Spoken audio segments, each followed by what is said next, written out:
We're at the LA Region's Shelby American Automobile Club, the Tony Sousa Memorial here at Santa Monica Pier. Lots of cool Shelbys here in between the rainstorms. Anyway, this car is a 67 Mustang Fastback. It's a Mustang that's actually not a Mustang. It's actually a T5, which is a German export. It was exported to Germany when the car was new. The original owner bought the car new, and he was a lieutenant in the army in West Germany. So the car was shipped over there, and it was in Germany for only about 5 or 6 months, and then it was brought back home to Sacramento. And then the original owner had it in the Sacramento area until about 1970, and then it went to Iowa for a few years, and then he brought it back to Northern California in about 1973. That's why it has the blue license plates. And the original owner only let go of this car probably about a year ago, and I've had the car for about 3 months. And it's a very original 67 T5 Fastback. About the only thing that's been changed on it is the paint color. It was originally solder and gold, which you can see here, and now it's this kind of medium blue.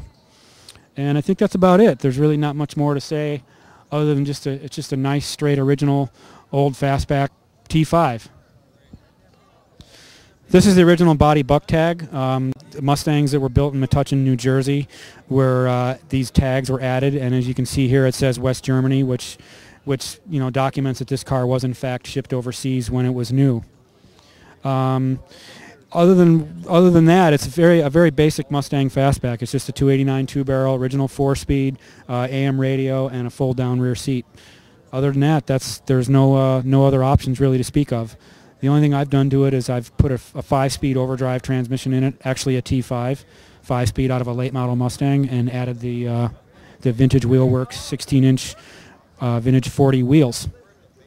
This is an original T5 NOS insert that I found on eBay a few months ago, and that was pretty much the only thing it needed as far as ornamentation to show that it was, that it is in fact a Mustang T5, or as I've said before, a Mustang that's not a Mustang.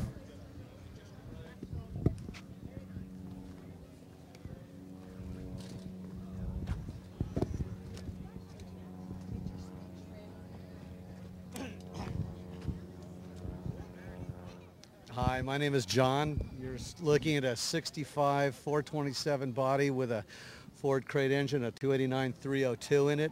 Spectra blue. It's a Lexus color. American Racing equipment, wheels and tires, 295s in the backs, and I believe 265s in the front. Car's made as a kit car, made by a company called Factory 5 Racing. I happen to have bought this car from an online auction on eBay about a month and a half ago, sight unseen. I've always had Ferraris all my life, and real ones at that, and this time I decided that I wanted to have something a little more foolish, noisy, loud, and kind of macho. I bid on this car, and then I ultimately decided just to call the seller directly, and I just offered him some money. He took it. Next thing I knew, it was sent out to me. I'd never driven one. I'd never even been in one. It came out to me about 2 weeks later. I'm still working the bugs out of it. Had a few things go wrong already. As it's a kit car, you really have to know about these things. I know a lot about Ferraris. I don't know much about these, but I'm learning very quickly. Thank God they're chat boards with very helpful other club members that will come to your rescue if you have a question. I've already had one accident in it last week. When I should have been at Temple on Rosh Hashanah, I decided to take it for a drive, and going about 75 miles an hour, went over a rise in the road, came down hard and blew out my shocks. Shocks disintegrated, the two back shocks disintegrated, the car came to rest on top of the tires. I scrambled to put new shocks and springs on and get it to the show today. Car is loud, it smells, it shakes, it rattles, it rolls. This is not a comfortable car at all. Not a car you want to take on a date, but thankfully none of my dates want to drive with me anyway because they think I'm too crazy in the first place.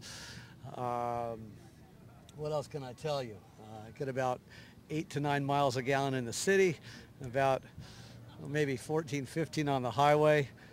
Try to drive it every day when I can. Been pulled over a few times by the police, but have yet to get a ticket.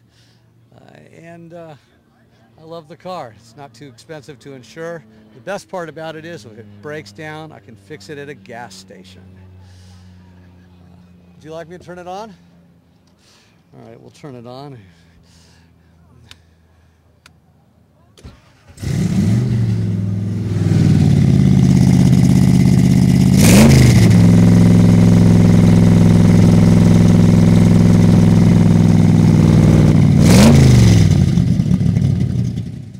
Nice throaty growl to it. Kind of vibrates, it's shaking. Damn, there ain't nothing better than this. Thanks a lot. If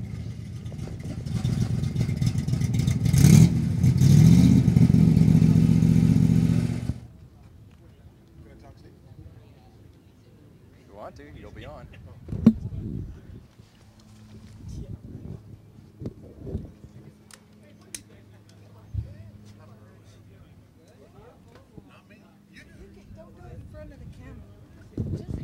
You're over here, and you're going to be in front of the camera. Just turn it on. Turn it on. Good afternoon, everyone. My name's Tim Beckman, and I'm here with Bill Griffin. We're in the Shelby transport vehicle, the 1966 N500. We purchased this vehicle from a gentleman up in British Columbia, Canada. It is believed to be one of 6 vehicles that Shelby used to transport around the Cobras back in the 60s, early 70s. As you can see, the lettering and on the truck pretty much authenticates itself. We are in the process of trying to authenticate it with documentation. Yes, we are, Tim. And we bought this vehicle approximately about 4 weeks ago, 5 weeks ago. Yes, we did, Tim. And we flew up to Canada, and we drove it home to Phoenix, Arizona. We are here visiting today at the Santa Monica Pier in sunny California. Yes, we are, Tim. Do you want to say anything about it? No, I don't want to say a thing. You just keep talking. I'm not a people person. I don't like people.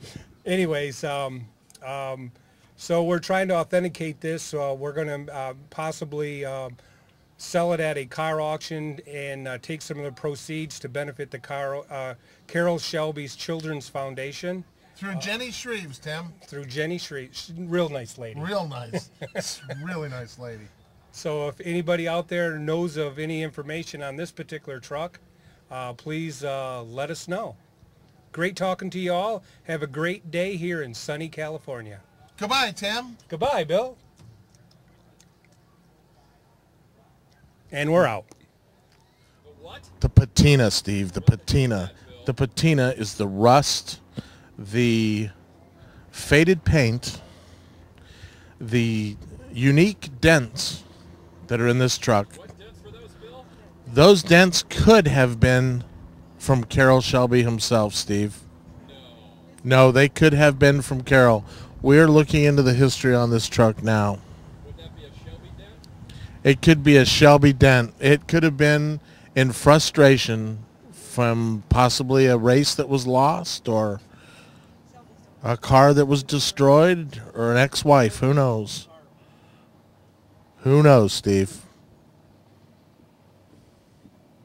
Original paint, 1966 vintage. Look at the patina on that air scoop, Steve. You're not going to find that on any of these newer vehicles you see here. Definitely won't find it on my truck. Cobra powered by Ford. Rumor has it that the building's going to be torn down on Princeton Drive. The Carol Shelby's Children's Foundation will be selling those bricks from that building, autographed by Carol Shelby. Really? Really? Really, Tim? That's what I hear from Jenny Shreves. She's in charge of the Carol Shelby Children's Foundation. Well, the dash, Steve, is an original 1966 N Ford 500 dash custom cab. You'll notice the 6,000 RPM Cobra tachometer on the dash. Very rare piece there, Steve.